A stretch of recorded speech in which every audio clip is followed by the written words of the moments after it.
¿Qué me hizo mi familia? Me escupieron en la cara con sus palabras.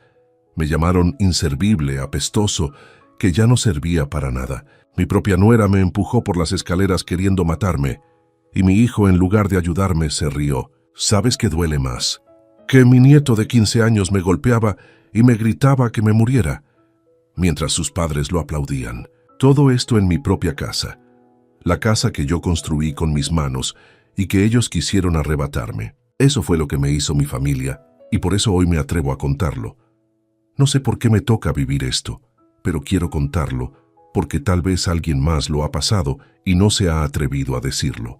A mí, mi propio hijo, el que yo crié con mis manos, me dijo en la cara que soy un inservible, un apestoso anciano que ya no sirve para nada, que solo estorbo en su casa. Y digo su casa, porque así lo siente él, aunque esa casa es mía. La hice con mis sudores y mis desvelos. Pero ahora ya no es un hogar, se volvió un infierno. La nuera y mi hijo se adueñaron de todo como si yo ya no existiera. Y lo peor es que su odio llegó tan lejos que hasta me empujaron por las escaleras para acabar conmigo, fingiendo que había sido un accidente, cuando en realidad lo que querían era enterrarme para quedarse con todo. Eso fue lo que más me dolió, porque uno espera cualquier cosa de los extraños, pero no de la sangre de uno. Yo ya les había dado bastante. Les regalé un carro pensando que eso les iba a servir para trabajar, para salir adelante, para que me dejaran en paz, pero no les bastó. La verdad es que no trabajan, no saben lo que es sudar la frente. Se conforman con estirar la mano y esperar que uno les dé. Así son, inservibles igual los dos, porque ni mi hijo ni mi nuera hacen nada por su cuenta. Todo lo quieren de mi bolsillo. Y como no me pudieron sacar más dinero, entonces pensaron que lo mejor era quedarse con lo poquito que logré en toda mi vida. Mi casa. Ese día de las escaleras yo sentí que la muerte me rozó. Me caí de espaldas. Escuché cómo tronaron mis huesos y vi el rostro de mi nuera. No era el rostro de alguien preocupado, no. Era un rostro frío, calculador, como si esperara que me rompiera la cabeza para ya no levantarme. Fingió llamarme suegrito, ¿está bien? Pero yo vi cómo me miraba, y detrás de ella mi hijo apenas disimulaba la sonrisa. Fue ahí cuando entendí que querían terminar conmigo. Quise gritar, pero me dolía hasta el alma, y lo que más me dolió no fue el golpe. Fue saber que quienes deberían cuidarme eran los que estaban cavando mi tumba. Mi nieto Adrián, que apenas tiene 15 años, se ha convertido en otro verdugo. Él me pega, me esconde las cosas, me hace travesuras pesadas solo para reírse de mí. Y lo peor es que sus padres lo aplauden, lo dejan que me maltrate, lo animan a que me vea como un estorbo. ¿Qué clase de familia cría a un niño así? Yo recuerdo cuando tenía 15 años. Yo no era así. A esa edad, yo ya trabajaba en el campo. Ya sabía lo que era cargar costales y aguantar hambre, porque en mi casa nunca sobró nada. Yo jamás le hablé mal a mi padre, y aunque él me vendió cuando era un chamaco, a esa edad yo todavía respetaba. Sí, así como lo digo, a los 15 años me vendió. Fue un trato sucio, como si yo no fuera persona. Y ahora, tantos años después, la historia se repite con mi propio hijo despreciándome, como si fuera justo que un padre sufra lo mismo que yo sufrí de joven. Parece que la vida me quiere recordar las heridas para ver hasta dónde aguanto. Aquella vez que me vendieron yo lloraba de rabia, porque no entendía cómo un padre podía deshacerse de un hijo. Hoy vuelvo a sentir esa misma rabia, pero multiplicada porque mi hijo no me vendió, pero sí me quiere enterrar en vida. Esa comparación me retumba en la cabeza, y me duele más porque yo hice todo lo contrario. A mi hijo lo alimenté, lo vestí, lo eduqué. Nunca le negué nada, y ahora resulta que soy basura para él. Qué ironía tan maldita tiene el destino. Después de la caída por las escaleras, me llevaron a la cama, fingiendo que se preocupaban. Yo los escuché cuchichear en la cocina. Ella le decía a mi hijo: «Ya falta poco, solo hay que aguantar. En cualquier momento ese viejo ya no amanece y todo será nuestro». Y él no la contradijo. Al contrario, le dijo que pronto serían dueños de todo. Esa noche me quedé despierto, mirando el techo, sintiendo la traición como un puñal en el corazón. Pensé en todo lo que di, en todas las veces que trabajé hasta desmayarme, solo para que ahora me pagaran de esa manera. Uno cree que lo peor que le puede pasar es la pobreza, pero no. Lo peor es que tus propios hijos te desprecien. Eso mata más que cualquier hambre. Esa noche me hice una promesa. No me iba a dejar. Ellos pensaban que ya tenían todo bajo control, pero no contaban con que todavía me quedaban fuerzas y dignidad. No sé de dónde saqué el coraje, pero juré que si querían matarme, primero tendrían que enfrentarse con la verdad, y esa verdad, aunque me costara sangre, la iba a sacar a la luz. Porque yo no me iba a ir de este mundo dejando que me llamaran inservible, porque yo no soy basura. Yo soy un hombre que levantó su casa con las manos, y esa casa no se las iba a dejar, aunque fuera lo último que hiciera. Me presento bien para que no quede duda de quién soy. Mi nombre es Ramón Ortega Pérez, tengo 83 años, y aunque mi cuerpo ya no es el mismo de antes, mi mente todavía recuerda con claridad cada golpe, cada traición, cada lágrima que me ha tocado tragarme. Yo nací en un pueblito de Michoacán, en una casita de adobe con techo de lámina, donde la pobreza era compañera de todos los días. Desde chamaco conocí el hambre, conocí lo que era trabajar con las manos partidas y los pies llenos de lodo. Desde los 7 años me mandaban a cuidar animales y a juntar leña, porque en la casa no había para lujos, ni para juguetes, ni para nada que no fuera lo básico. A los 15, mi propio padre me vendió a una mujer de nombre Elvira, así, como si yo fuera una res o una silla vieja. Ese recuerdo todavía me arde, porque fue el primer golpe que me enseñó lo cruel que puede ser la sangre de uno mismo, que ahora, a esta edad, me vuelve a pasar como si la vida quisiera que muriera con esa misma herida abierta. Yo trabajé toda mi vida. Empecé en el campo, cortando caña, sembrando maíz, deshierbando bajo el sol que raja la piel. Con el tiempo, me fui a la ciudad porque quería que mis hijos tuvieran algo mejor, que no crecieran con las mismas carencias que yo sufrí. Allá cargué costales, mezclé cemento, levanté paredes. No había trabajo que me diera miedo. Cuando regresaba a casa en las noches, los pies me sangraban, pero en mi mente solo estaba la idea de que cada moneda que ganaba era para que mi familia viviera mejor. Con ese sacrificio levanté mi casa, la misma donde ahora me tratan como un intruso. Esa casa no me la regaló nadie. Cada ladrillo lo conseguí con jornadas de sol a sol. Y hoy duele ver que mi propio hijo y su mujer se sienten dueños, como si jamás hubiera costado sudor levantar esas paredes. A mi hijo le di todo. Cuando era niño, yo le compraba sus zapatos aunque yo anduviera con guaraches gastados. Le daba la mejor comida que había, aunque yo me llenara con frijoles y tortilla dura. Quería que estudiara, que saliera adelante, que tuviera un futuro distinto al mío. Yo me negaba a descansar porque pensaba que el esfuerzo valía la pena si él llegaba a ser alguien en la vida. Pero crecieron las alas y me dejaron solo, y ahora me dicen que estorbo, que soy un viejo apestoso, que ya no sirvo. Ese contraste es lo que más me quiebra. Pasé mi vida dándolo todo y en la vejez lo único que recibo es desprecio. Recuerdo que cuando les regalé un carro, pensé que sería un alivio para ellos. Imaginaba que lo usarían para trabajar, para moverse y ganarse la vida. Pero no, lo usaron para presumir, para andar paseando como si fueran ricos, y nunca movieron un dedo para producir. La flojera se les metió en la sangre, tanto al hijo como a la nuera. Y ahora hasta mi nieto repite lo mismo. No respetan, no agradecen, no valoran nada. Ese niño de 15 años, en lugar de ayudarme a caminar o traerme un vaso de agua, me empuja, me pega y se burla de mí. Y yo pienso, a esa edad, yo ya había sentido el hambre. Ya había sentido la humillación de ser vendido como si no valiera nada. Ya había cargado costales que me doblaban la espalda, y él en cambio solo sabe insultar. Me duele porque lo quise mucho de niño. Lo cargué en brazos, lo llevé al parque. Ahora me mira con odio, y eso es un dolor que no se cura con nada.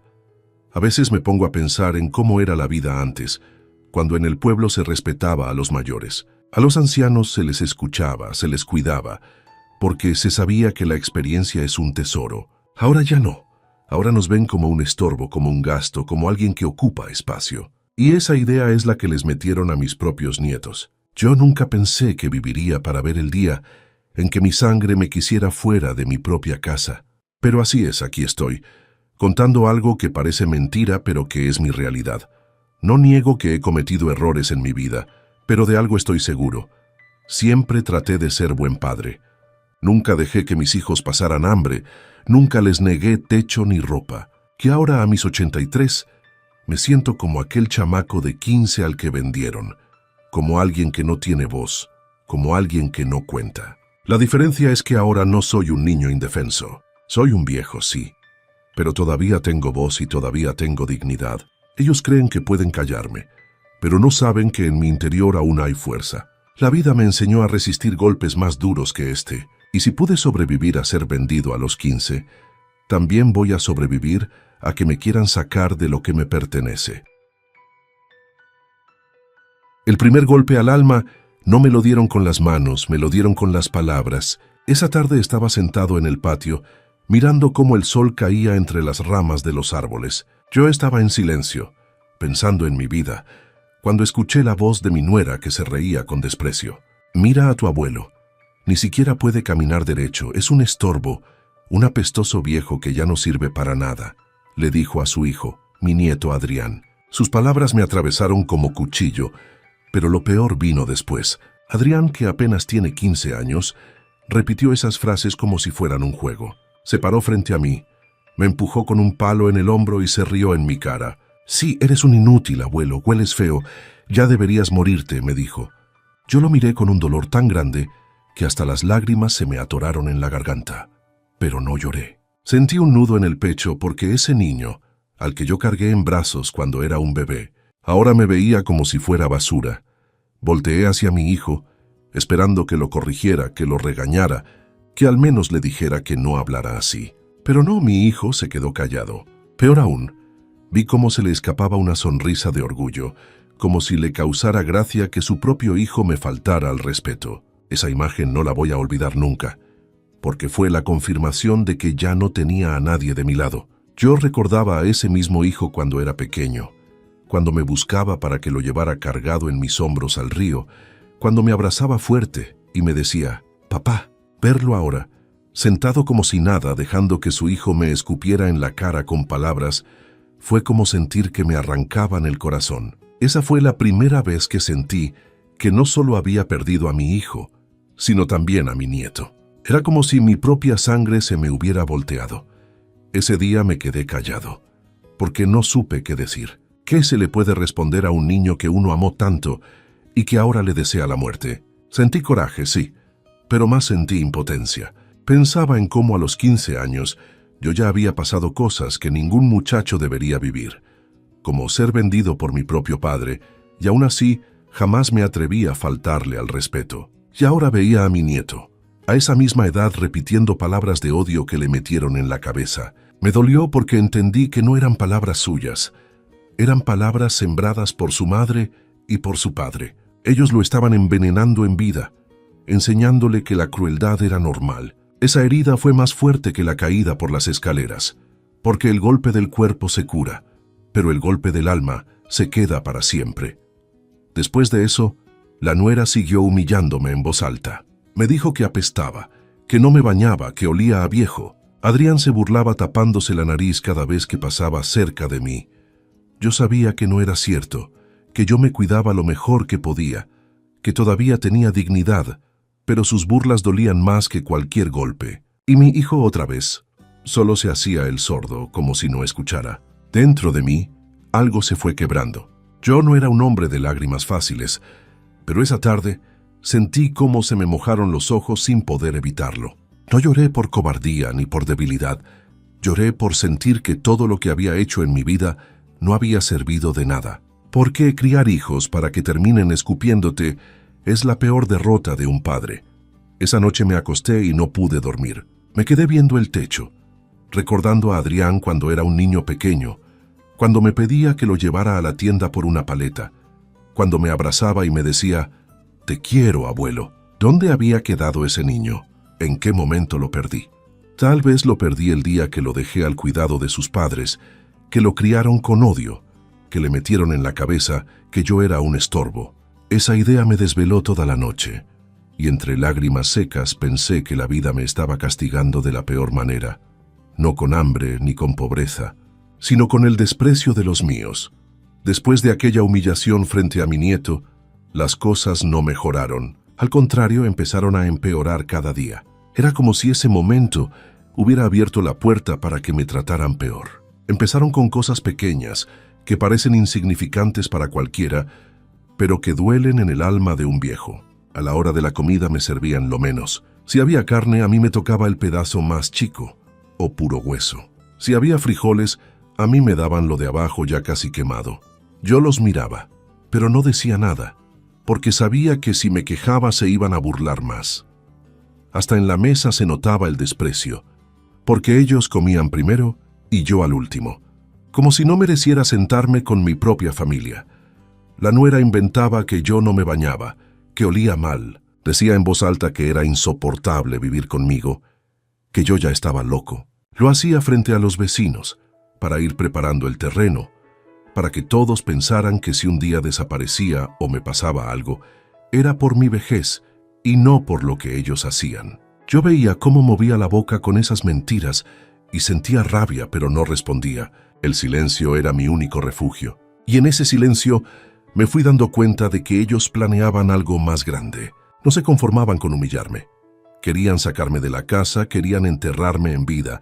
Un día escuché a mi hijo hablar por teléfono en el patio. No sabía que yo estaba cerca. Le decía a alguien que pronto la casa iba a ser suya, que estaba cansado de esperar. Yo apreté los dientes y me quedé callado. Pero en mi corazón empezó a crecer un miedo raro, un miedo de que realmente ya estaban pensando en cómo acabar conmigo. Esa sospecha se confirmó poco después. Fue una noche, en la cena. La nuera me sirvió un plato de sopa. Desde el primer sorbo sentí un sabor raro, amargo, como si tuviera algo que no debía. Yo he comido de todo en mi vida. Sé distinguir cuando algo está echado a perder o cuando le echan de más. Pero esa sopa tenía algo distinto, un gusto que me raspó la garganta. No dije nada. Fingí que seguía comiendo, pero en realidad empujaba el plato poco a poco y dejaba que se enfriara. Esa noche no dormí. Sentí cómo me ardía la boca y me dolía el estómago, aunque no había tragado mucho. Me quedé quieto en la cama, escuchando los pasos de ellos afuera de mi cuarto. La nuera le dijo a mi hijo, «Mañana ya no amanece». Y él respondió, «Ojalá ya no surge». Esas palabras se me clavaron como cuchillos. Yo acostado, escuchando cómo planeaban mi muerte como si fuera cualquier cosa. Al día siguiente me levanté más débil, caminaba con dificultad y ellos lo notaron. La nuera se me quedó viendo con esa sonrisa hipócrita y me dijo, «Ya ve, suegrito, debería descansar más. Usted ya está muy malito». Yo solo la miré con el coraje atorado. Quise gritarle en la cara que sabía lo que había hecho, pero me contuve. Si lo hacía, podían intentar acabar conmigo de manera más directa. Preferí guardar silencio y estar alerta, porque entendí que mi vida corría peligro. Ese día también mi nieto Adrián me golpeó en la espalda con un balón y me gritó que ya me muriera. Lo peor fue ver cómo sus padres se rieron. Yo me quedé quieto, con el dolor en la espalda y el dolor en el alma. Ese niño no sabía que estaba siendo usado como un arma contra mí. Lo estaban criando para odiarme, para verlo normal. Esa crueldad es algo que nunca pensé vivir dentro de mi propia familia. Las semanas siguientes fueron un infierno. Me empezaron a encerrar en mi cuarto con la excusa de que estaba mejor descansando. Me quitaban la llave, me apagaban la luz y me dejaban a oscuras como si fuera un prisionero en mi propia casa. A veces escuchaba cómo celebraban en la sala, cómo reían, cómo hacían planes de viajes y de cosas que iban a comprar cuando ya no estuviera yo. Yo tirado en mi cama, con el corazón apachurrado, pensando en qué momento la vida me puso a vivir esa pesadilla. Yo había aguantado mucho en mi vida, hambre, frío, desprecios, incluso la traición de mi padre cuando me vendió a los 15 años. Pero nada se compara con sentir que tu propio hijo planea tu muerte. Ese dolor no lo cura nadie. Esa herida no se tapa con nada. Esa noche, después de escuchar esas palabras, me hice otra promesa. Si quería seguir vivo, tenía que abrir los ojos, tenía que empezar a pensar como ellos, con malicia, con desconfianza, porque si seguía confiando me iban a matar.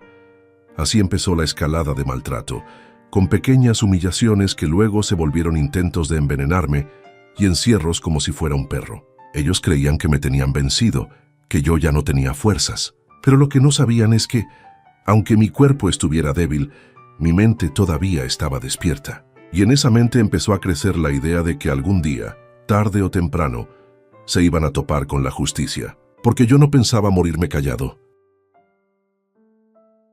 Después de la cena envenenada, yo ya no pude seguir igual. Algo se rompió dentro de mí. No era miedo, era coraje. Yo sabía que si no hacía algo pronto, me iban a terminar matando. Y no era solo por el veneno, era por todo lo demás. Los empujones, las humillaciones, los encierros, los golpes de mi nieto, las palabras de odio de mi nuera, el silencio cómplice de mi hijo. Todo eso me fue llenando de rabia.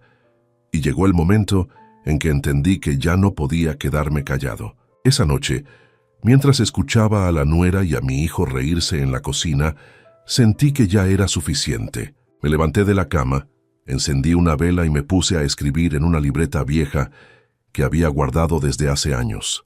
Ahí empecé a anotar todo: los insultos, las caídas, las palabras que escuchaba, los detalles de cada día. Escribía con letras temblorosas pero firmes, porque quería que quedara claro que yo no estaba loco, que todo lo que me hacían era real. La rabia me daba fuerzas para seguir. Al otro día, cuando me llevaron un plato de comida, yo lo miré con desconfianza. No probé nada hasta que vi que ellos comieran primero. La nuera se dio cuenta de que ya no me tragaba cualquier cosa, y su sonrisa hipócrita se borró un poco. Fue ahí cuando supe que mi silencio ya no era el mismo. Ya no era un silencio de miedo. Era un silencio de estrategia. Ellos pensaban que me tenían vencido, pero no sabían que yo ya estaba pensando en cómo defenderme. Ese día tuve una discusión fuerte con mi hijo. Él entró a mi cuarto y me dijo que no podía seguir ahí, que ya era hora de que me fuera a un asilo. Me hervía la sangre. Lo miré a los ojos y le dije con toda la voz que me quedaba: «Esta es mi casa y ustedes me van a sacar muerto si quieren quedarse con ella. Pero yo no me voy a ir caminando por mi propia voluntad». Se quedó mudo. No esperaba que le hablara así. La nuera, al escuchar mis palabras, entró y me empujó con coraje. Caí sentado en la cama, y Adrián, mi nieto, se rió en mi cara. Fue un momento de humillación, pero también fue la chispa que me encendió. Yo ya no era el mismo viejo callado, ahora tenía fuego en la mirada. Después de eso me empezaron a encerrar más seguido. Me apagaban la luz, me dejaban solo como si fuera un animal. Pero ya no me quedaba acostado a llorar. En la oscuridad, sacaba mi libreta y seguía escribiendo. Ponía la fecha, la hora, lo que me decían, lo que escuchaba. Si me daban de comer, anotaba si sabía raro. Si me golpeaban, anotaba cómo y quién lo hacía. Empecé a llevar un registro de mi sufrimiento, porque dentro de mí había una esperanza, que algún día esas palabras sirvieran como prueba. Yo no tenía abogado todavía, no tenía apoyo, pero tenía mi memoria y esa libreta, y eso ya era algo. Una noche escuché a mi hijo decir que iban a apurar las cosas, que no podían seguir esperando. Eso me confirmó que su plan era acabar conmigo lo antes posible.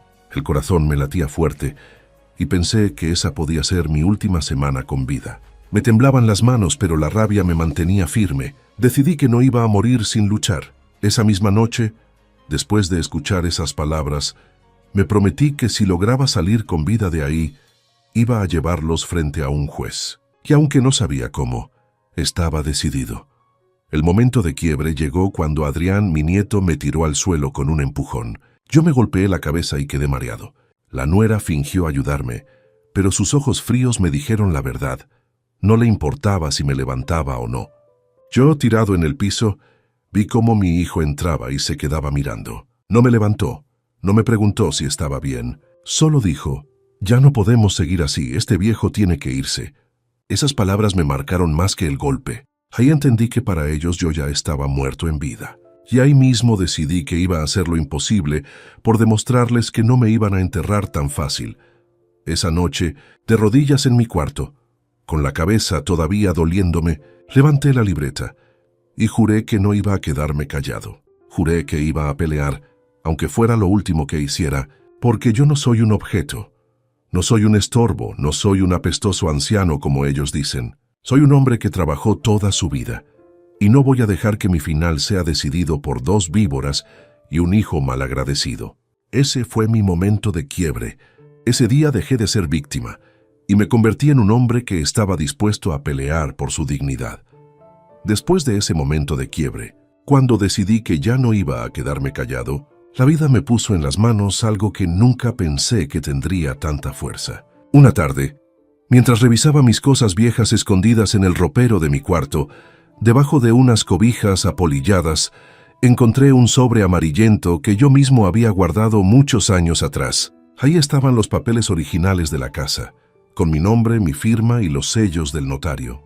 Los tomé con las manos temblorosas, porque me di cuenta de que ese sobre era más valioso que cualquier cosa. Era la prueba de que esa casa era mía, que no era de mi hijo ni de mi nuera, que lo que ellos decían no tenía ningún peso frente a la ley. En ese momento, sentí un aire nuevo en los pulmones.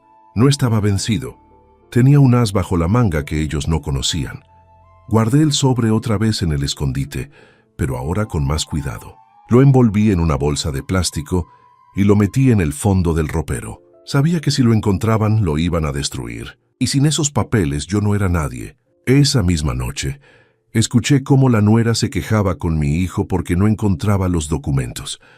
Yo estaba en silencio, con el corazón latiendo fuerte, porque eso confirmaba que andaban buscándolos. Ella decía que seguro los había perdido, que había que apurarse a conseguir otro notario que les hiciera papeles falsos. Mi hijo solo le respondía que tuviera paciencia. Yo, acostado en mi cama, sonreí por dentro, porque ellos no sabían que ya los tenía bien escondidos.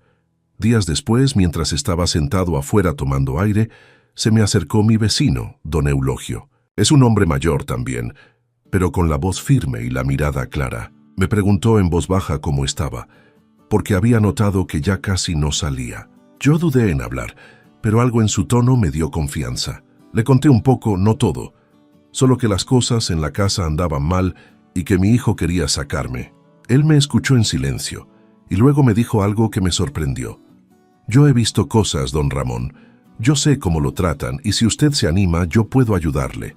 Conozco un abogado que no le tiembla la mano para defender a la gente humilde. Sus palabras fueron como agua fresca en un día de calor. Por primera vez, sentí que no estaba tan solo. Me dio un papel con un número de teléfono escrito a mano y me dijo: «Guárdelo bien. Este hombre ha defendido a campesinos contra injusticias peores. Si usted quiere, lo busco».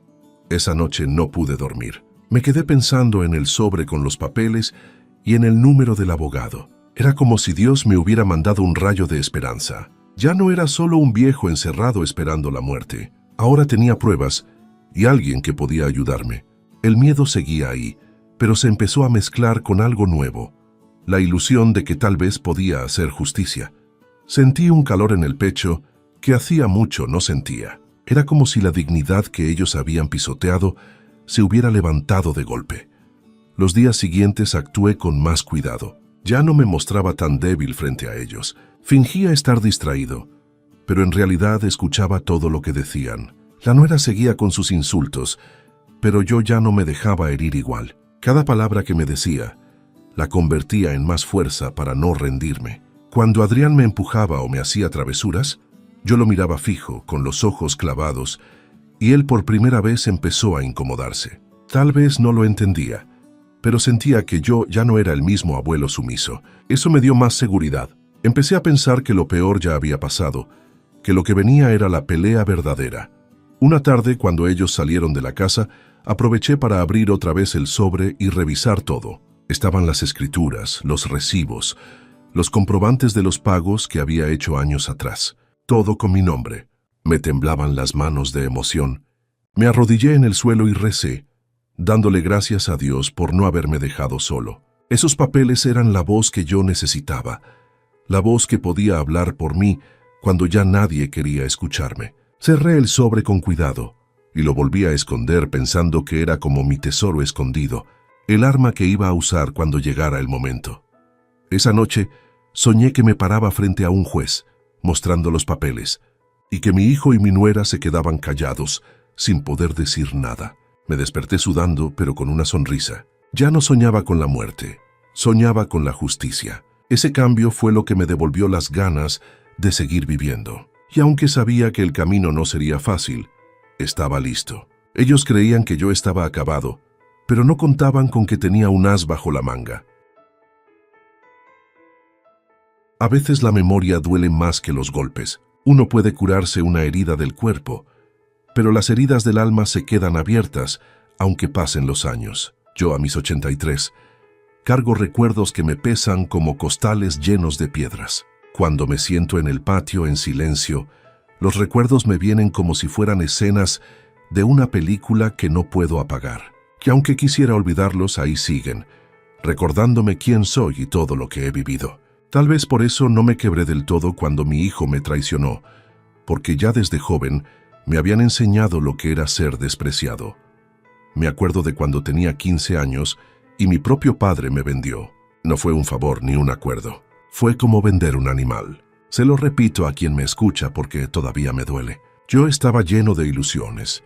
Quería estudiar, quería tener una vida distinta. Pero un día, sin previo aviso, mi padre me dijo que me alistara, que me iba a llevar con una mujer llamada Elvira. No entendí hasta que llegamos. Ahí, frente a esa señora, mi padre me entregó como si yo fuera un objeto. Ella me miró de pies a cabeza y dijo, «Está bien, yo lo recibo». Yo sentí un vacío en el pecho, como si me hubieran arrancado la vida de golpe. Esa traición marcó mi juventud, y ahora, tantos años después, vuelvo a sentir lo mismo. Solo que ahora no soy un muchacho indefenso, soy un viejo que carga con cicatrices viejas y nuevas. También recuerdo cuando mi hijo era niño. Yo lo llevaba al río en los fines de semana. Le enseñaba a nadar. Lo subía en mis hombros, le compraba dulces aunque yo me quedara sin comer. Nunca pensé que un día ese mismo niño me llamaría inservible. Me acuerdo clarito de cuando le compré sus primeros zapatos de charol para la escuela. Yo trabajé 3 semanas seguidas sin descansar ni un domingo, solo para ver su carita feliz. Y ahora, cuando lo escucho reírse con su mujer de mis achaques, siento que todo ese esfuerzo se lo llevó el viento. Es como si me hubieran arrancado los recuerdos bonitos y los hubieran ensuciado con lodo. Hay otra escena que siempre regresa a mi cabeza. Fue cuando mi hijo ya era joven. Un día me dijo en la cara que le daba vergüenza presentarme frente a sus amigos de la ciudad, porque yo era demasiado campesino. Ese día me quedé callado, pero por dentro sentí un dolor enorme. Yo no entendía cómo podía darle vergüenza a su propio padre, el mismo que lo había criado. Guardé ese recuerdo como un clavo oxidado que nunca sanó. Y ahora cuando lo escucho decir que soy un apestoso viejo, siento que ese clavo se entierra más hondo. También me duele recordar a mi nieto Adrián de niño. Cuando era chiquito, me abrazaba fuerte y me decía «Te quiero, abuelo». Me pedía que lo llevara a la tienda por una paleta o que lo paseara en el parque. Yo lo hacía con gusto, porque pensaba que esos momentos nos unirían para siempre. Pero el tiempo cambió todo. Ahora ese mismo niño con 15 años me empuja, me pega y me grita que me muera. ¿Cómo se puede entender algo así? Yo me quedo mirando su rostro y todavía alcanzo a ver al niño que un día me sonrió con cariño, pero su mirada ya no es la misma. Está llena de desprecio, el mismo desprecio que sus padres le sembraron. Ese recuerdo me mata porque siento que lo perdí, aunque todavía esté vivo. En mis noches largas también me acuerdo de mi mujer, la madre de mi hijo. Ella fue la única que siempre me apoyó. Cuando ella murió, yo le prometí a su tumba que nunca le iba a faltar nada a nuestro hijo. Esa promesa me hizo trabajar más duro, me hizo sacrificar mi salud, mis años, mis ganas de descansar. Todo lo hice por mantenerla viva en mis actos. Y ahora, verla traicionada a través del comportamiento de nuestro hijo es como si la enterraran otra vez. Esa herida me sangra porque siento que le fallé, aunque yo hice todo lo posible.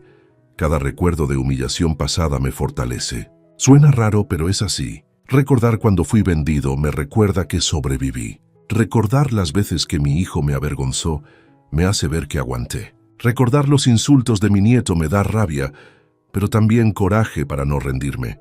Yo ya no soy un muchacho que llora en silencio. Soy un viejo que sabe que el silencio no sirve si uno quiere justicia. Esos recuerdos son como brasas encendidas. Me queman, pero también me alumbran el camino. Por eso cada vez que pienso en lo que me han hecho, me convenzo más de que no voy a morir callado. Mis recuerdos de humillación no son para dar lástima, son para darme fuerza. Porque si ya sobreviví a la traición de un padre y a la vergüenza de un hijo, también voy a sobrevivir al odio de una nuera y al desprecio de un nieto. Y cuando llegue el día Ellos mismos van a ver que todo lo que sembraron se les va a regresar. El día que me sacaron de mi propia casa, nunca se me va a olvidar. Fue como si me arrancaran el alma de golpe. Todo empezó una mañana cualquiera. Yo estaba sentado en la sala, tratando de leer un periódico viejo que había guardado. Entonces entró mi hijo con una cara seria y me dijo que nos íbamos a dar una vuelta. Yo le pregunté a dónde, pero él solo respondió que no me preocupara, que era por mi bien. Mi nuera apareció detrás de él, con esa sonrisa fingida que me helaba la sangre. Traían una maleta con mi ropa, ya preparada, como si yo fuera un estorbo que había que sacar lo más pronto posible. Fue en ese momento cuando entendí la verdad. Me estaban corriendo de mi casa. Me dolió ver cómo Adrián, mi nieto, ayudaba a cargar la maleta con gusto, como si estuviera participando en un juego. Yo lo miré esperando que se arrepintiera, que al menos mostrara una pizca de cariño, pero no, se rió y dijo: «Por fin, ya no va a estar aquí apestando». Esas palabras me perforaron el corazón. Yo quería gritarle que esa era mi casa, que yo había levantado esas paredes con mis manos, que cada ladrillo tenía mi sudor. Pero me quedé mudo, con un nudo en la garganta. Mi hijo me tomó del brazo y me jaló hacia la puerta. «Vámonos, papá, ya no puede estar aquí», me dijo con una frialdad que jamás pensé escuchar de su boca. Mientras caminábamos hacia el carro, vi cómo los vecinos nos observaban desde lejos. Algunos se quedaron callados, otros movieron la cabeza con desaprobación. Yo sabía que muchos ya se habían dado cuenta de lo que pasaba, pero nadie se acercó a detenerlos. La nuera, fingiendo que me cuidaba, me abrió la puerta del carro y me empujó para que subiera. Yo me senté en silencio, apretando los dientes para no llorar frente a ellos. Sentí cómo el carro se ponía en marcha, y mientras nos alejábamos, alcancé a ver por la ventana mi casa haciéndose pequeña. Era como ver cómo me arrancaban de raíz de la tierra donde había sembrado toda mi vida. El camino al asilo fue un silencio pesado. Yo no decía nada, ellos tampoco.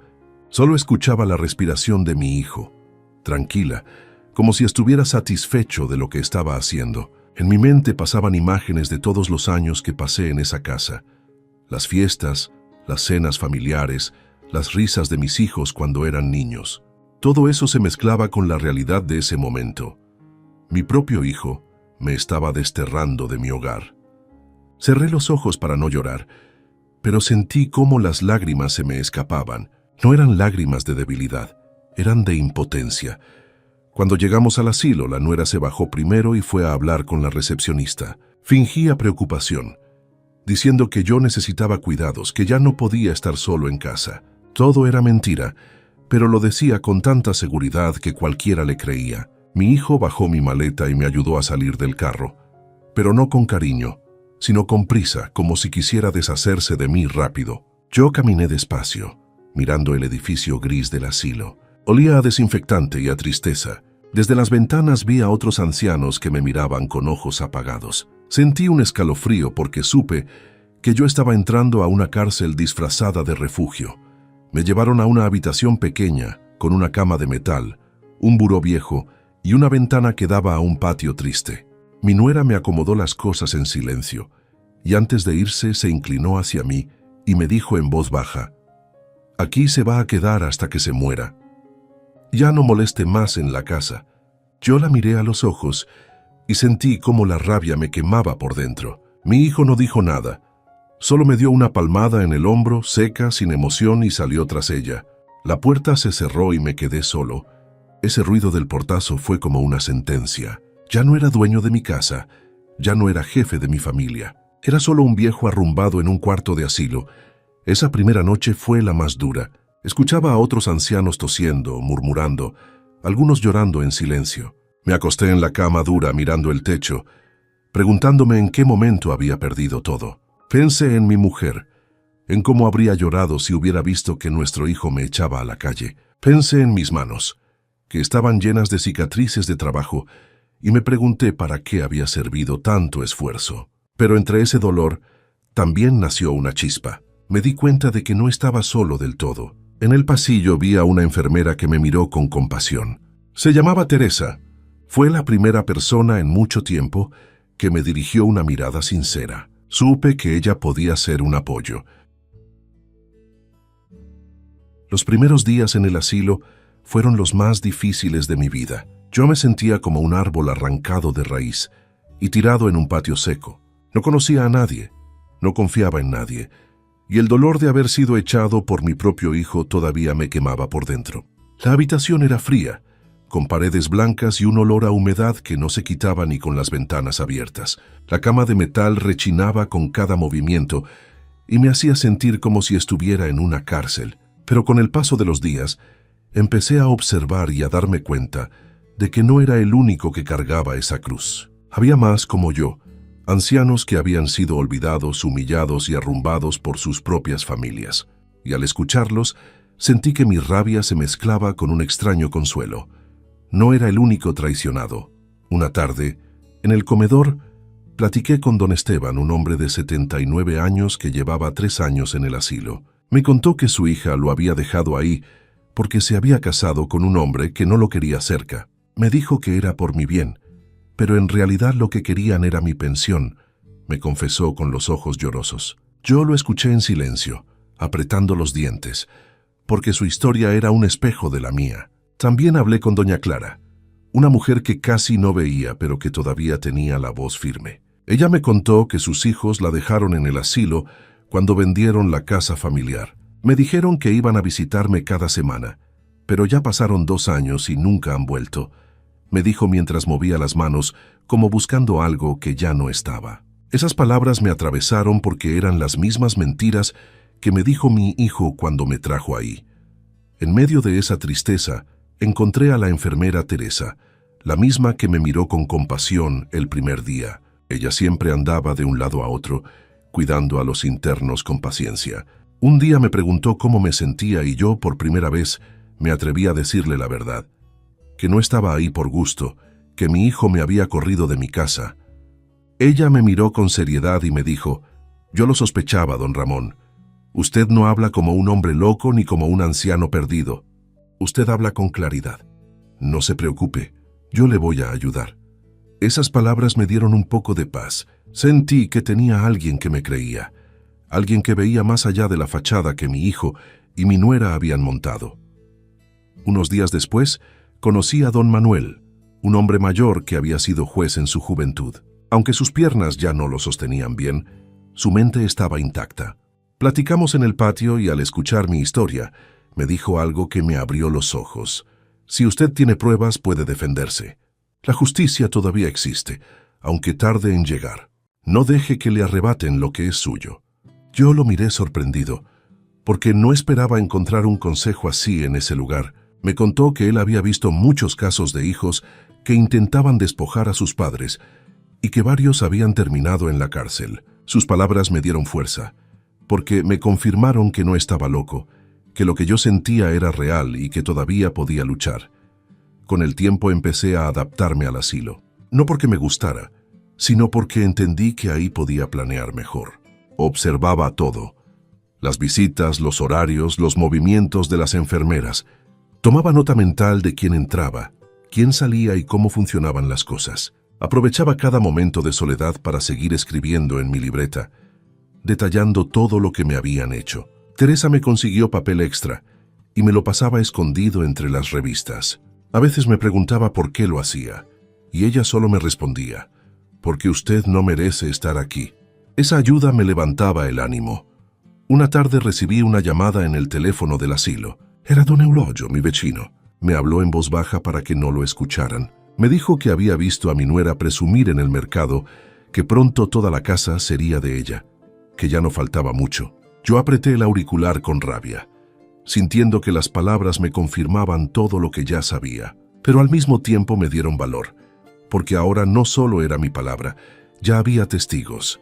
Le agradecí a don Eulogio por su valentía y me prometí que algún día sus palabras sonarían frente a un juez. En esos días también me acerqué más a don Manuel. Él me enseñó cómo debía organizar mis escritos, cómo poner fechas, cómo describir las cosas con claridad. Me dijo, «Esto que está haciendo es muy importante. No solo es para usted, es para que quede constancia de que no todos los viejos estamos dementes. La verdad tiene fuerza, y si la sabe usar va a salir adelante». Lo escuché con respeto, sintiendo que la vida me estaba dando un maestro en la recta final de mis años.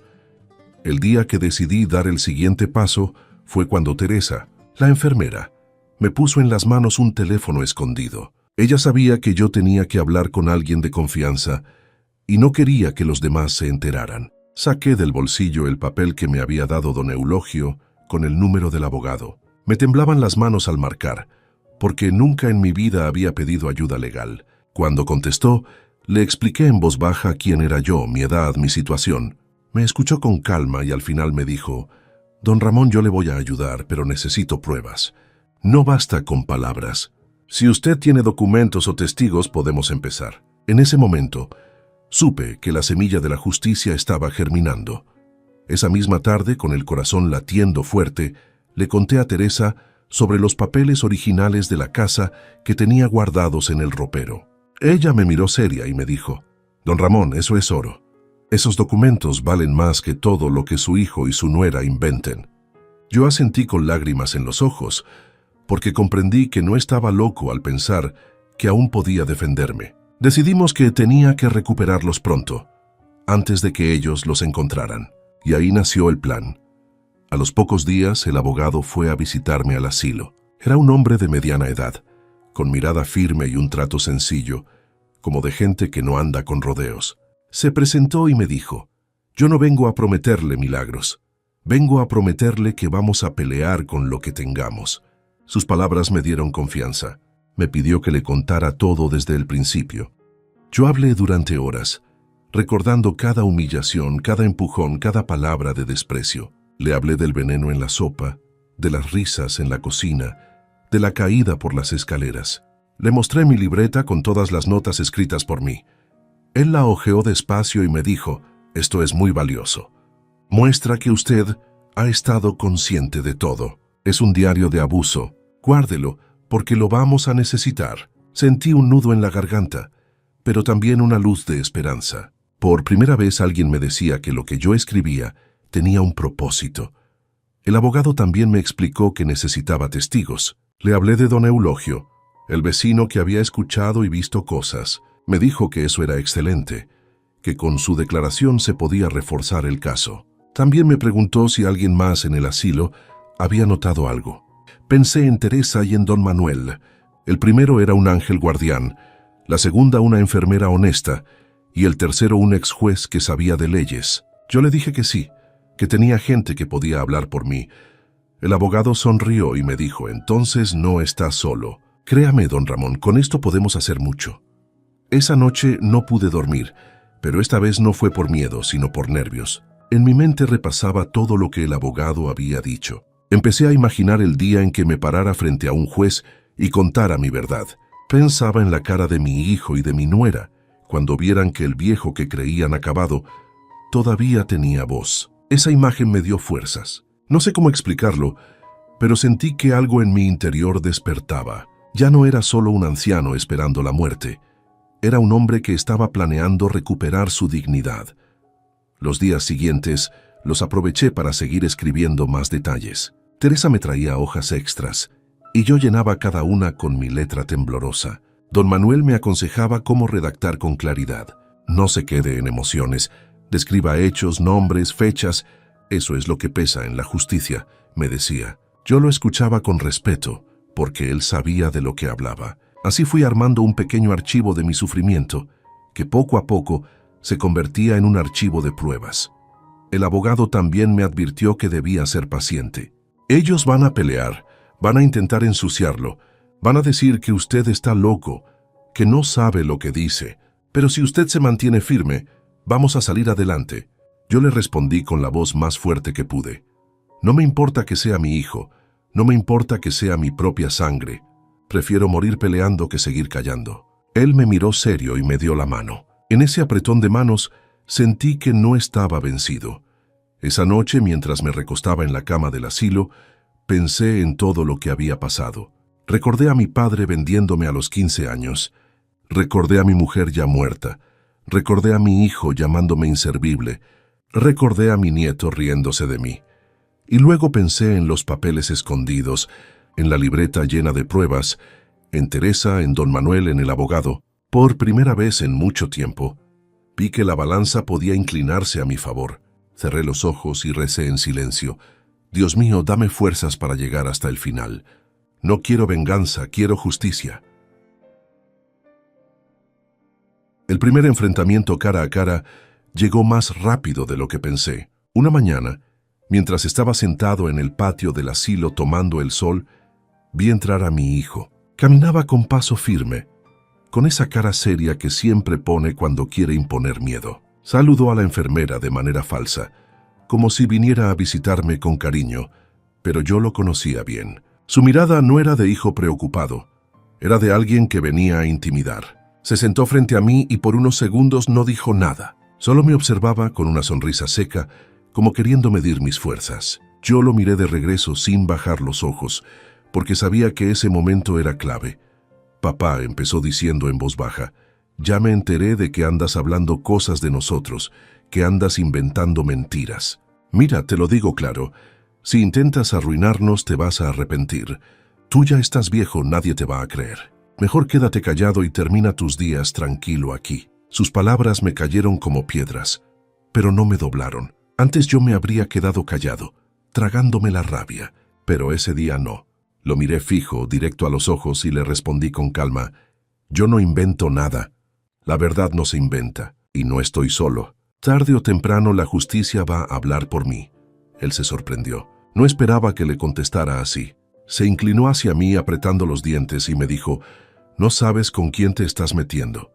Yo solté una risa amarga y le contesté, sí sé, me estoy metiendo con mi propio hijo, el mismo que me llama inservible. Y aunque seas mi sangre, ya no te tengo miedo. Vi cómo se le tensó la cara. Esa fue la primera vez que me sentí más fuerte que él. En ese momento apareció la nuera. Venía con una caja de galletas en la mano, fingiendo dulzura. Saludó a la enfermera y se acercó a mí con una sonrisa hipócrita. Suegrito, le traje unas galletitas, mire qué lindas, dijo en voz alta como si quisiera que todos escucharan que era atenta. Pero cuando se inclinó para dejar la caja en mi mesa, susurró entre dientes, viejo, no se meta en lo que no le importa o le va a ir peor. Sentí cómo se me encendía la sangre, pero esta vez no me quedé callado. La miré directo a los ojos y le respondí, lo que me importa es mi vida, mi casa y mi dignidad. Y eso sí me corresponde. Ustedes creen que me van a callar, pero no. Ya se les acabó la fiesta. La sonrisa fingida se le borró por un segundo. Dio un paso atrás y me miró con rabia contenida. Mi hijo se levantó de golpe, como queriendo imponer autoridad, pero yo no me moví. Me quedé sentado con la espalda recta, mirándolos sin miedo. Fue un silencio tenso.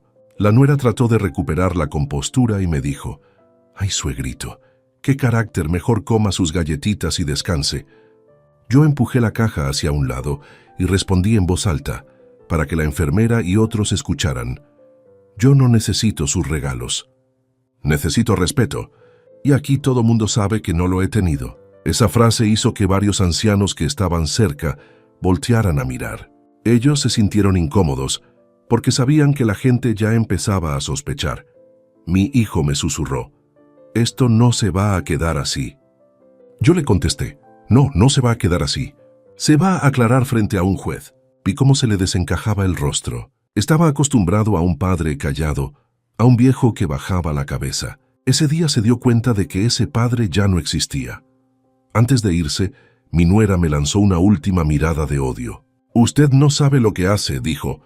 Yo le respondí con calma, «Sí sé, estoy defendiendo mi vida, y más vale que se preparen, porque no voy a parar». Salieron del asilo apurados, con las caras tensas. Teresa, que estaba de turno, se me acercó y me preguntó si estaba bien.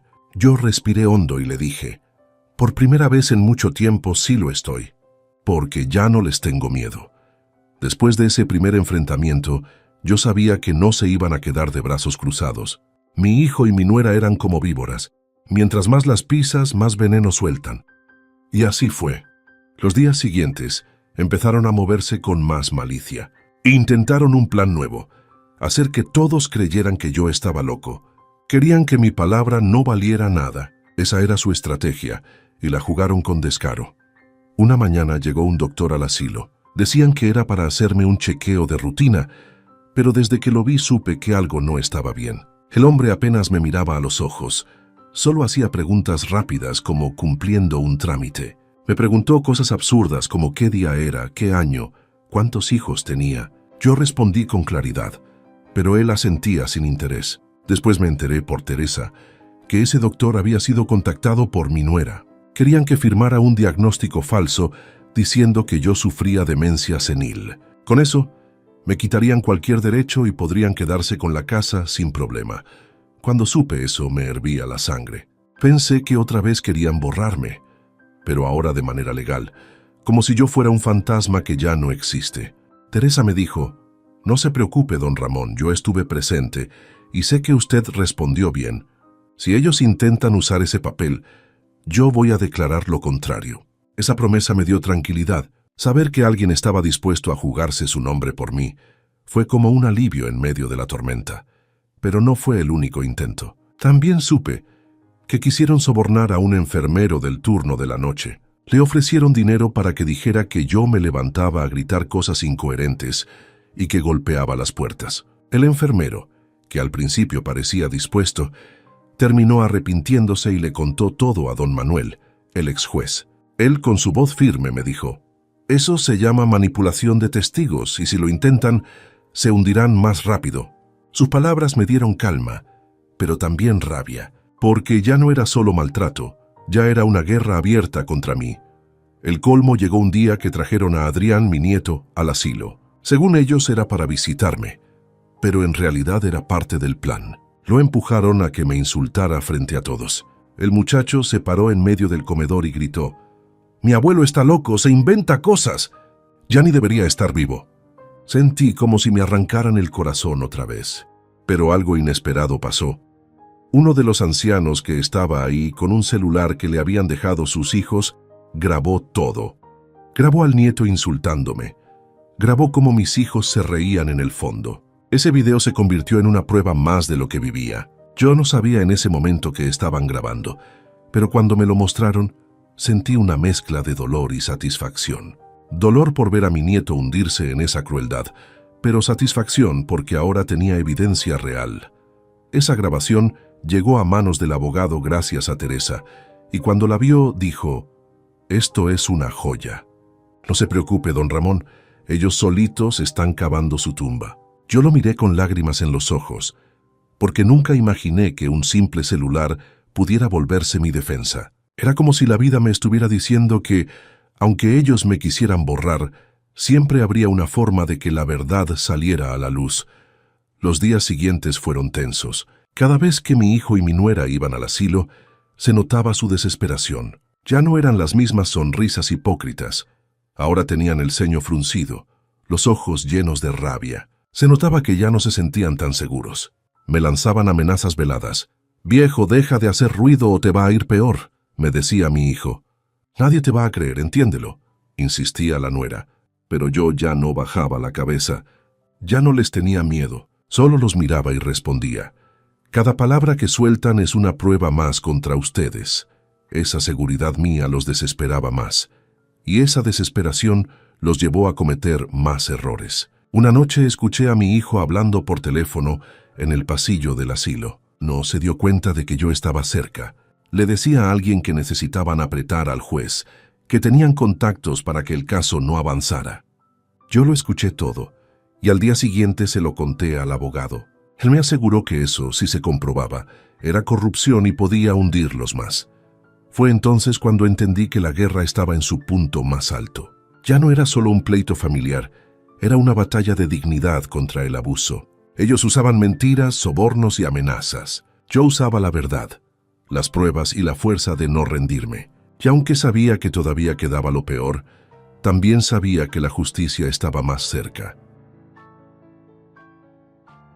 El día que la verdad empezó a salir a la luz, sentí que una parte de la carga que llevaba en el pecho se levantaba. El abogado me dijo que ya era hora de mostrar algunas pruebas y presentar la primera denuncia formal. Yo estaba nervioso, porque nunca en mi vida me había parado frente a un juez, pero también estaba decidido. No quería venganza, quería justicia, y eso me daba fuerza. Teresa y don Manuel me acompañaron, y con ellos sentí que no estaba solo. Cuando entramos a la sala pequeña donde se iba a revisar mi caso, Vi a mi hijo y a mi nuera. Se veían confiados, con sonrisas de burla, como siempre, pero no sabían lo que venía. El abogado comenzó mostrando mi libreta, donde yo había escrito cada humillación, cada palabra, cada golpe. El juez la revisó con atención. Después presentó los papeles originales de la casa, con mi nombre y mi firma, los mismos que ellos no habían podido encontrar. Mi hijo se puso pálido, y la nuera lo miró con ojos de sorpresa. No podían creer que yo los hubiera guardado todos esos años. Era como ver cómo se les caía la máscara frente a todos. Luego vino lo más fuerte. El abogado mostró el video grabado por el anciano del asilo, donde Adrián me insultaba y donde se escuchaba la risa de sus padres. El juez pidió silencio y lo vio completo. En la sala se escuchó la voz de mi nieto gritando que yo estaba loco y que debería morirme. Y al fondo, la carcajada de mi hijo y de mi nuera. Ese momento fue como una bofetada pública para ellos. Los vecinos que habían ido a escuchar murmuraban, y yo podía sentir cómo el aire cambiaba. Ya no era yo contra ellos en silencio, ahora todos estaban viendo la realidad. El juez ordenó llamar a testigos. Don Eulogio, mi vecino, se levantó con paso firme. Declaró que había escuchado muchas veces a mi nuera decir que pronto la casa sería de ellos, que incluso en el mercado había presumido que yo no duraría mucho. Sus palabras fueron claras y firmes. Después habló Teresa, la enfermera. Con voz tranquila contó cómo había visto mis respuestas lúcidas cuando me quisieron hacer pasar por demente y cómo había escuchado amenazas veladas en los pasillos del asilo. Sus palabras fueron como clavos en el ataúd de las mentiras de mi hijo y de mi nuera.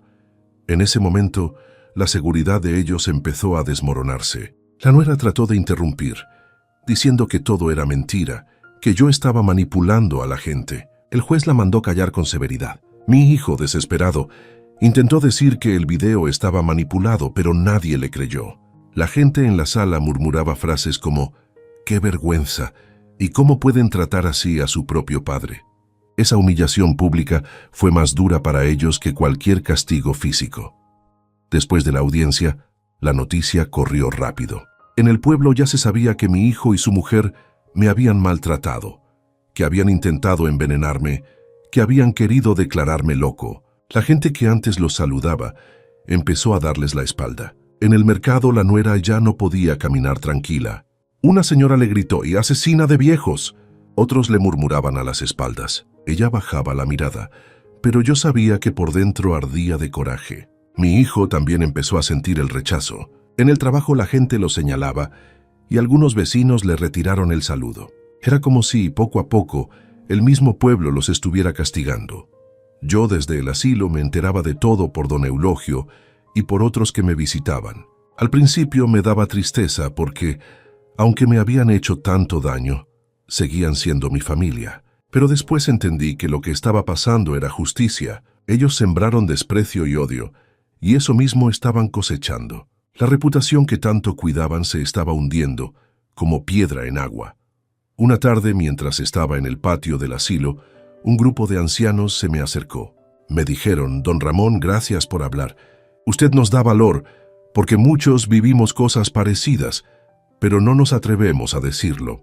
Sentí un nudo en la garganta, porque me di cuenta de que mi voz ya no era solo mía. Estaba representando a muchos que habían sido callados por sus familias. Esa fue una de las primeras recompensas de todo lo que estaba pasando.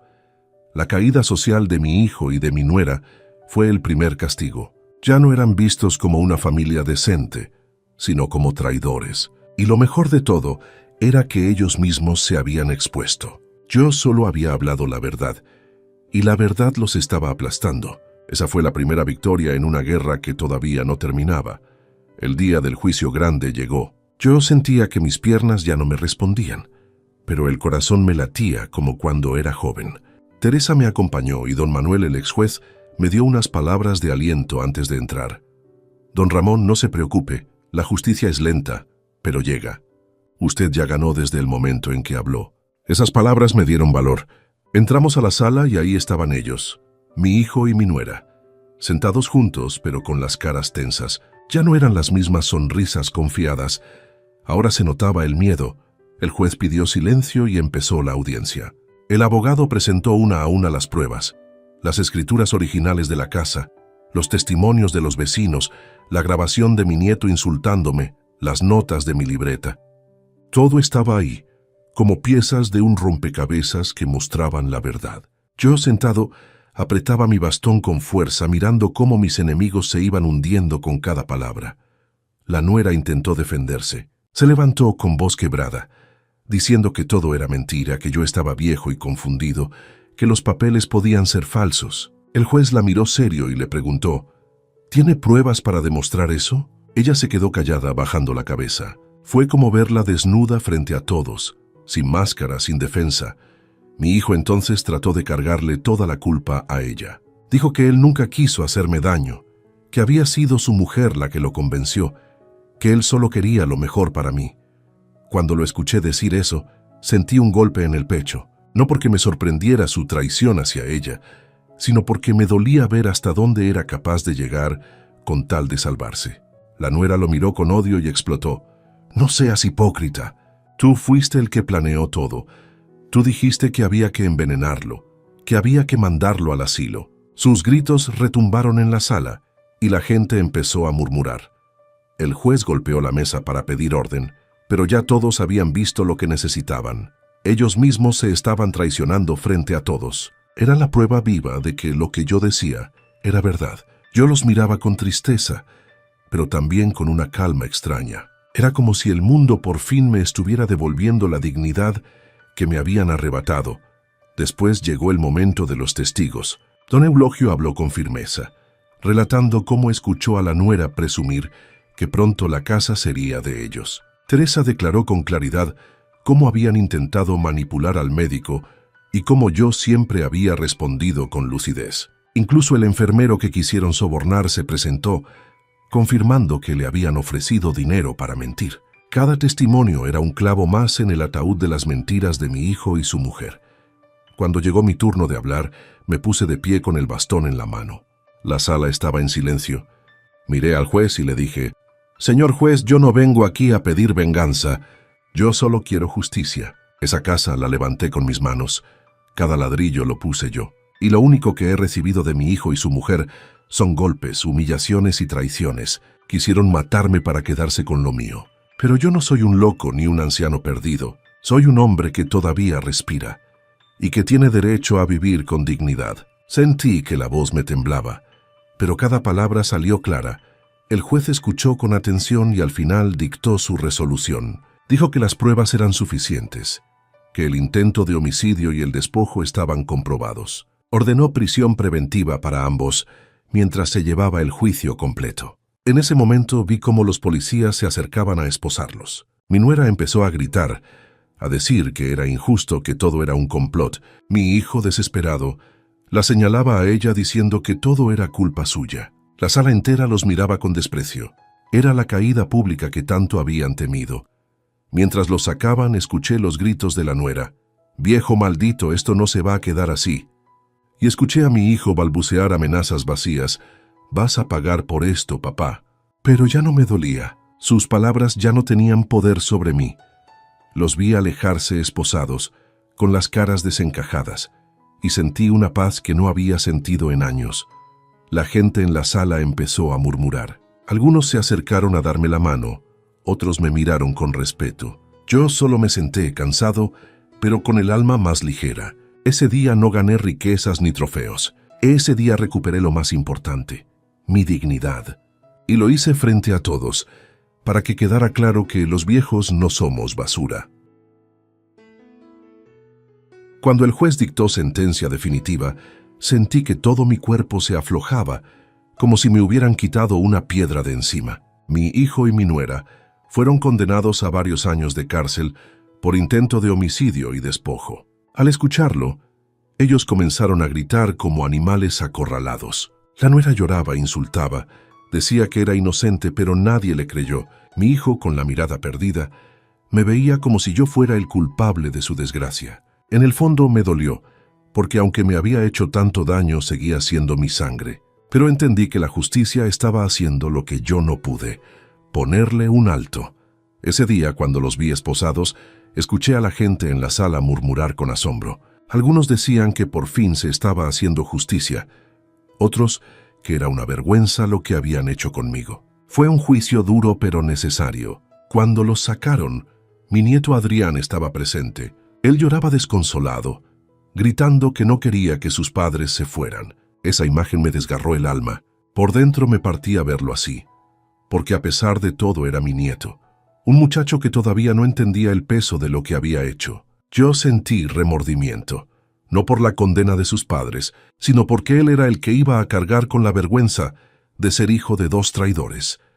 El juez también dictó que Adrián sería enviado a un centro de reeducación de menores, porque había pruebas de que participó en las agresiones. Cuando lo escuché, un nudo se me formó en la garganta. No quería que mi nieto terminara así, pero sabía que era necesario. Tenía que aprender que la vida no se trata de pisotear al más débil. Tenía que entender que los actos tienen consecuencias. Sentí remordimiento, sí, pero también supe que no podía protegerlo de sus errores.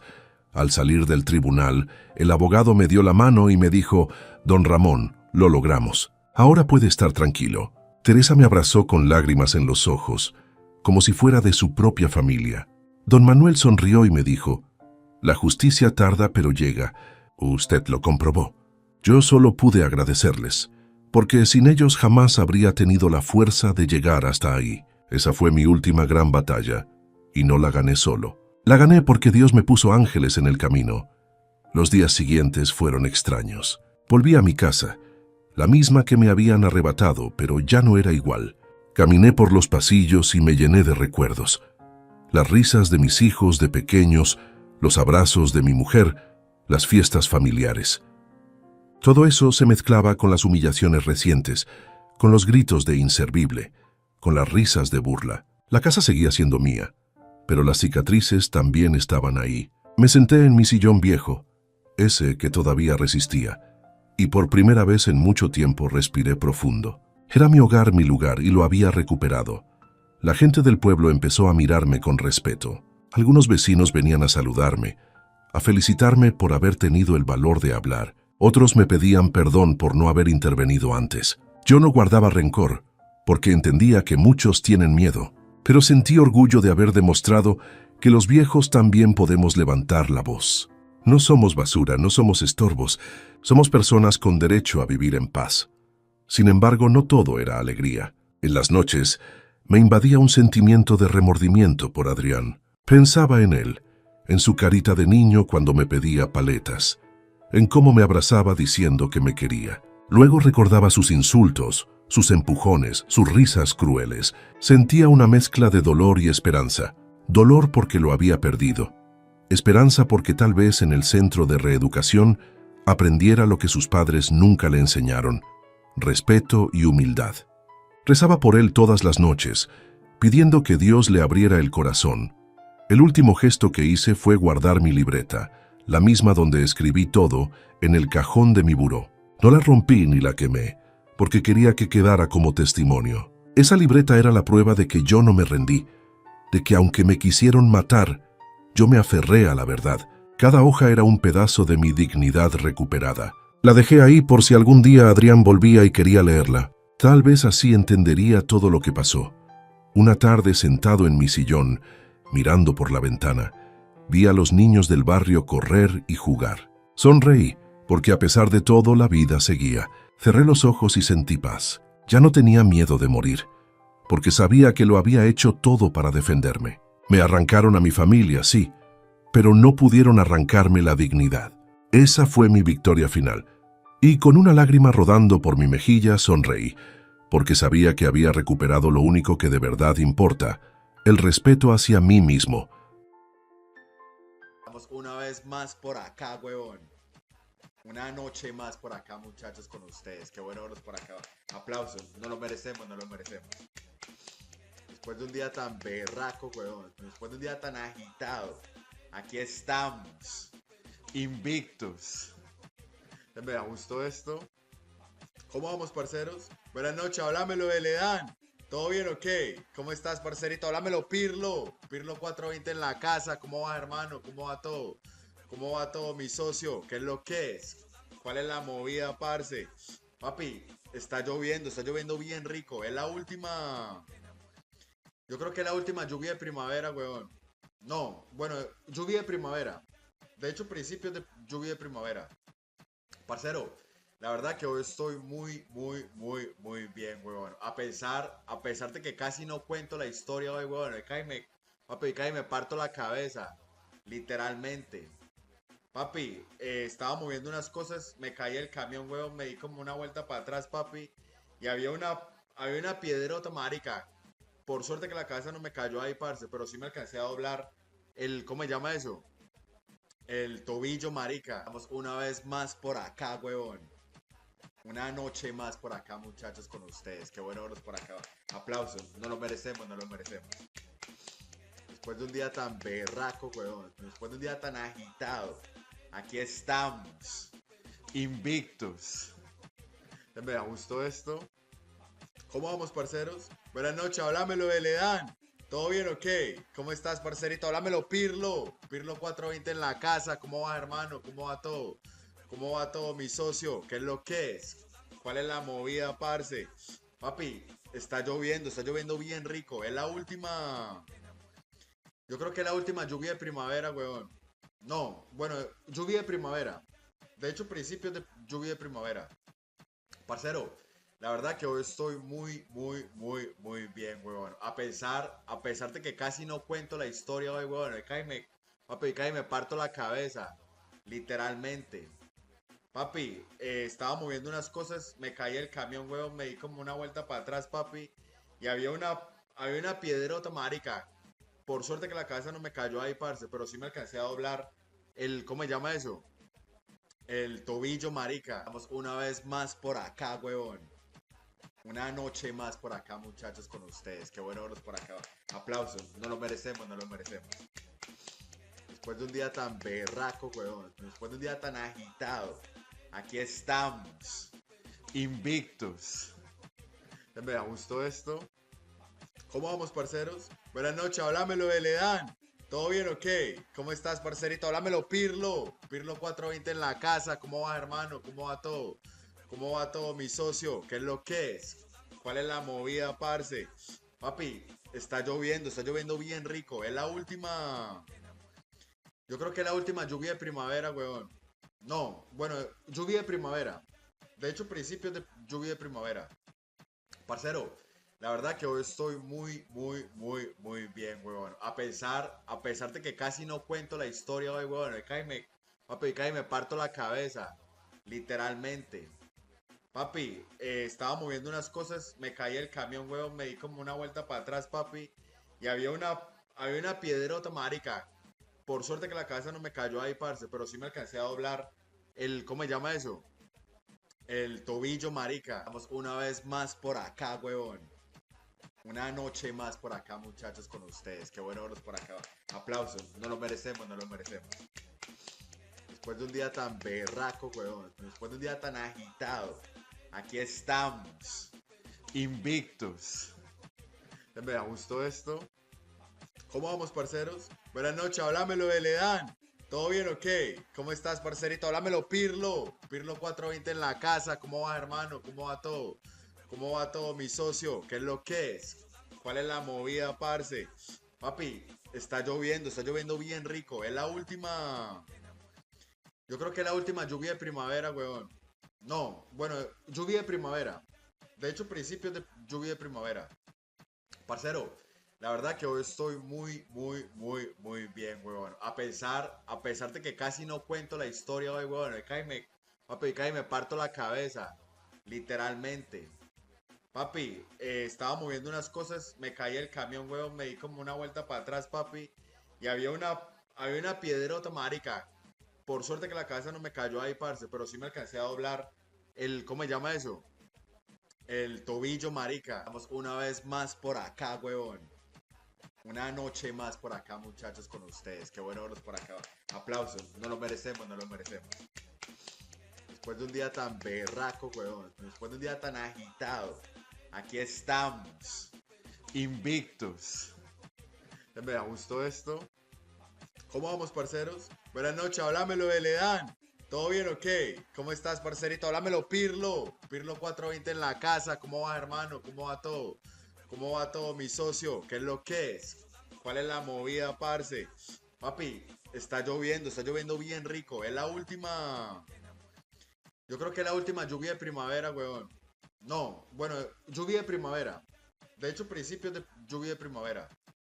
Parcero, la verdad que hoy estoy muy bien, weón. A pesar de que casi no cuento la historia hoy, weón. Papi, cae y me parto la cabeza. Literalmente. Papi, estaba moviendo unas cosas, me caí el camión, weón, me di como una vuelta para atrás, papi. Y había una piedrota, marica. Por suerte que la cabeza no me cayó ahí, parce, pero sí me alcancé a doblar ¿cómo se llama eso? El tobillo, marica. Vamos una vez más por acá, weón. Una noche más por acá, muchachos, con ustedes. Qué bueno verlos por acá. Aplausos. No lo merecemos, no lo merecemos. Después de un día tan berraco, weón. Después de un día tan agitado. Aquí estamos. Invictos. Me gustó esto. ¿Cómo vamos, parceros? Buenas noches, háblamelo de Ledán.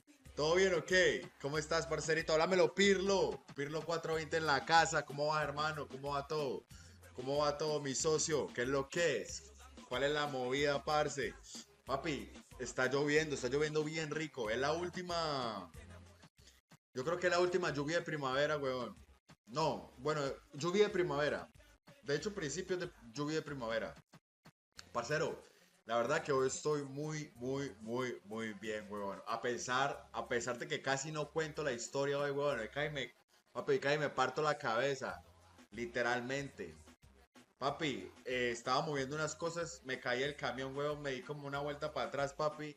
Y había una piedrota, marica. Por suerte que la cabeza no me cayó ahí, parce, pero sí me alcancé a doblar ¿cómo se llama eso? El tobillo, marica. Vamos una vez más por acá, weón. Una noche más por acá, muchachos, con ustedes. Qué bueno verlos por acá. Aplausos. No lo merecemos, no lo merecemos. Después de un día tan berraco, weón. Después de un día tan agitado. Aquí estamos. Invictos. Me gustó esto. ¿Cómo vamos, parceros? Buenas noches, háblamelo de Ledán. ¿Todo bien o qué? ¿Cómo estás, parcerito? Háblamelo, Pirlo. Pirlo 420 en la casa. ¿Cómo va, hermano? ¿Cómo va todo? ¿Cómo va todo, mi socio? ¿Qué es lo que es? ¿Cuál es la movida, parce? Papi, está lloviendo bien rico. Es la última. Yo creo que es la última lluvia de primavera, weón. No, bueno, lluvia de primavera. De hecho, principios de lluvia de primavera. Parcero, la verdad que hoy estoy muy bien, weón. A pesar de que casi no cuento la historia hoy, weón. Papi, cae y me parto la cabeza. Literalmente. Papi, estaba moviendo unas cosas, me caí el camión, weón, me di como una vuelta para atrás, papi. Y había una piedrota, marica. Por suerte que la cabeza no me cayó ahí, parce, pero sí me alcancé a doblar ¿cómo se llama eso? El tobillo, marica. Vamos una vez más por acá, weón. Una noche más por acá, muchachos, con ustedes. Qué bueno verlos por acá. Aplausos. No lo merecemos, no lo merecemos. Después de un día tan berraco, weón. Después de un día tan agitado. Aquí estamos. Invictos. Me gustó esto. ¿Cómo vamos, parceros? Buenas noches, háblamelo de Ledán. ¿Todo bien o qué? ¿Cómo estás, parcerito? Háblamelo, Pirlo. Pirlo 420 en la casa. ¿Cómo va, hermano? ¿Cómo va todo? ¿Cómo va todo, mi socio? ¿Qué es lo que es? ¿Cuál es la movida, parce? Papi, está lloviendo bien rico. Es la última. Yo creo que es la última lluvia de primavera, weón. No, bueno, lluvia de primavera. De hecho, principios de lluvia de primavera. Parcero, la verdad que hoy estoy muy bien, weón. A pesar de que casi no cuento la historia hoy, weón. Papi, cae y me parto la cabeza. Literalmente. Papi, estaba moviendo unas cosas, me caí el camión, weón, me di como una vuelta para atrás, papi.